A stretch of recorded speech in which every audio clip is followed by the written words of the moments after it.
Yo yo yo, salut les tarfeuses, salut les tarfeurs, bienvenue pour un nouveau pronostic de Benoît Requin. Ok, place au pronostic du quintet du lundi 18 décembre, direction à Cagnes-sur-Mer pour le prix Philippe Laurin. Et 3500 mètres, 15 partants car le 15 et non partant, réunion 1, course 3, indice de confiance 2 sur 5.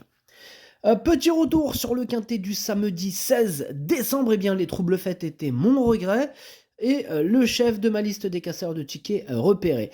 Et cette vidéo, je la tourne juste avant l'arrivée du quintet de ce dimanche, je reviendrai dessus demain. Ok, c'est parti, on commence le pronostic et on commence avec le numéro 1, Thé à moi, et on écoute l'entraîneur Joseph Vanna JR. Thé à moi semble bien après sa dernière prestation, je pense qu'elle est plus forte en haie qu'en steeple. Elle portera le poids le plus élevé de la course, ce qui n'est jamais une bonne chose dans une épreuve comme celle-ci. Cela dit, elle me plaît bien au travail et je pense qu'elle a une chance d'obtenir un bon résultat. Eh bien, moi, en tout cas, ce numéro 1, je l'ai pas retenu, mais il est en plein milieu de ma petite liste des possibles troubles faits. On enchaîne avec le numéro 2, Mamix Passion. On n'aura pas les commentaires de l'entraîneur. Le numéro 2, c'est pas Mamix Passion, pardon. Le numéro 2, c'est Jim Duchesnay. Mais bon, on n'aura toujours pas les commentaires de l'entraîneur. C'est Yannick Foin qui est parti pêcher avec sa copine, Madame Butel. Bah, amusez-vous bien. Moi, en tout cas, ce numéro 2, lui, par contre, je l'ai retenu et en toute fin de combinaison. Alors, on passe au numéro 3, cette fois-ci, Mamix Passion. Toujours représenté par Yannick Foin, donc toujours au même endroit, à la pêche avec Madame Butel. Toujours, amusez-vous bien. Bref, ce numéro 3, lui aussi, je l'ai retenu, mais c'est lui mon préféré. Voilà. Donc, il a deux représentants, ce Yannick Foin. Il a le 2 et le 3. Le 2, je l'ai mis en bout, et le 3 en bout, mais de l'autre côté, c'est-à-dire sur la plus haute marche du podium. On passe au numéro 4, à nous tous, et on écoute Serge Fouché. À nous tous, c'est mieux à main gauche, il est performant à Cagnes, il a repris un peu de fraîcheur, il est très bien, il sera aussi bien en haie, il est peut-être pris un peu haut en valeur, mais je compte sur lui. Alors, ce numéro 4, c'est lui mon gros regret, c'est lui mon cheval de complément en cas de nos partants. Attention, possible cassage en vue. On passe au numéro 5, Julietta Gia, et on écoute Mathieu Pitard. Julietta Gia a effectué des débuts victorieux sur cette piste en dernier lieu. C'était une course de préparation en vue de ce quintet. Elle est au top et devrait très bien courir. Ah, je suis d'accord avec Mathieu Pitard. Moi, il fait partie de mes préférés, ce numéro 5. Je l'ai mis très haut. Je l'ai mis troisième. On passe au numéro 6, Bridget. On écoute Noël Georges. Après Bridget a bien couru dernièrement, se comportant bien pour sa découverte de l'hippodrome canois. Elle va prendre part à son premier handicap, on va la monter cool. Elle a peu d'expérience, mais elle montre de belles choses le matin à l'entraînement. Je pense qu'elle a une bonne chance pour une place. Et je pense aussi, Noël, qu'elle a une bonne chance. Moi, ce numéro 6, je l'ai mis assez haut, je l'ai mis quatrième. On passe au numéro 7, le roi David, et on écoute Michael Serror. Le roi David va bien, il va découvrir Cagnes, mais c'est un cheval facile et cela ne devrait pas le contrarier. Avant le coup, je n'ai pas de contre-indication le concernant. Eh bien, ce numéro 7 me plaît beaucoup, moi je l'ai gardé très haut, je l'ai mis deuxième. On passe au numéro 8, Matt Knight. On n'aura pas les commentaires de l'entraîneuse, c'est Madame Butel qui est partie pêcher avec Yannick Foin. Bah, amuse-toi bien, Madame Butel.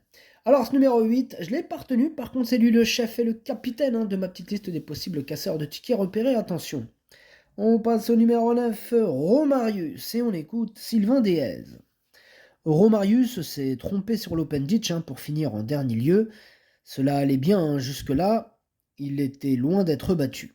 C'est dommage, il est resté bien et le changement de spécialité ne lui posera pas de problème, il faut le reprendre.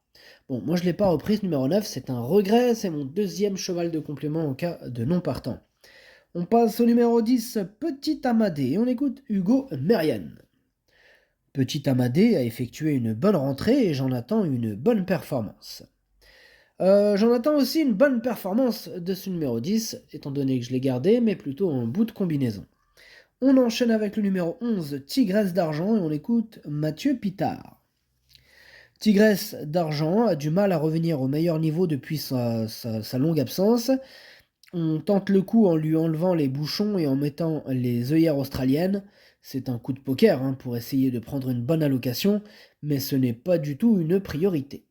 Ouais, bah d'ailleurs, moi, ce numéro 11, je ne l'ai pas retenu. On passe au numéro 12, First Dream, et on écoute Hugo Merien. First Dream est dans un bel état de forme, mais j'aurais préféré le voir en seconde épreuve. Ouais, ben moi, ce numéro 12, je l'ai pas retenu non plus. Par contre, il est à l'arrière de ma petite liste des possibles troubles faits. Et on clôture du coup cette liste ainsi. On enchaîne avec le numéro 13, Fait sacrer nos limites. Et on écoute encore Mathieu Pitard. Fait sacrer nos limites a accompli une bonne rentrée en dernier lieu. Ici, c'est un premier quintet et elle grimpe de catégorie, mais elle devrait monter sur sa course. Attention. Oui, attention, mais moi, ce numéro 13 me fait pas peur, hein, je l'ai pas retenu. On enchaîne avec le numéro 14, Tonnerre du Temps, et on écoute Madame David Windriff. Tonnerre du Temps a terminé la saison à Auteuil un peu fatiguée, hein, mais elle a un peu de vacances et va se présenter.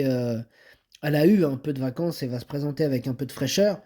Bon, pour gagner, cela va être compliqué, mais je serais déçu de ne pas l'avoir terminé dans la combinaison gagnante du Quintet. C'est une brave pouliche régulière et qui fait toutes ses courses. Bah moi, il me plaît bien hein, ce numéro 14. Je l'ai gardé, je l'ai mis à 6ème. Alors on passe au numéro 15 et on avait dit tout à l'heure qu'il était non partant ce numéro 15. Et on termine donc avec le numéro 16, Never Risk, et on écoute Philippe Pelletier. Never Risk s'est retrouvé aux avant-postes un peu tôt dernièrement. Or, ce n'est pas un cheval à monter de cette manière. Il a cependant bien tenu sa partie sans avoir une course dure. Il me paraît bien, mais j'aurais préféré le voir dans la deuxième épreuve. Il faut plus l'envisager en fin de combinaison. Bah moi, il me plaît bien ce numéro 16. Je l'ai gardé et je l'ai mis 5ème.